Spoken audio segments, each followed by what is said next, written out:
నమస్కారం సుప్రభాత గంటరావానికి స్వాగతం. ముందుగా ప్రధాన అంశాలు. తొలిసారిగా ఒకే వేదికపైకి చంద్రబాబు రాహుల్ ఖమ్మం హైదరాబాద్లో బహిరంగ సభలకు హాజరు.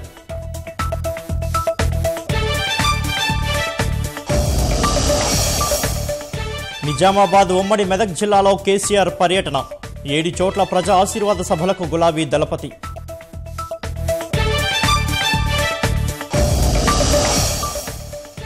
ప్రచారంలో జోరు పెంచిన భారతీయ జనతా పార్టీ. నేడు రాష్ట్రానికి రానున్న అమిత్ షా, సుష్మా స్వరాజ్.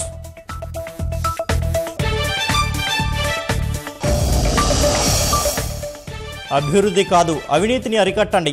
ఆంధ్రప్రదేశ్ ప్రభుత్వంపై పవన్ ఆరోపణలు.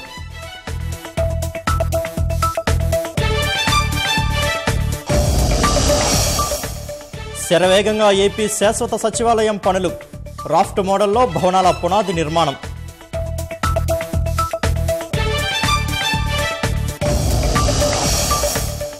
మధ్యప్రదేశ్, మిజోరాంలో నేడు పోలింగ్. పటిష్ట భద్రతా ఏర్పాట్లు చేసిన ఎన్నికల సంఘం.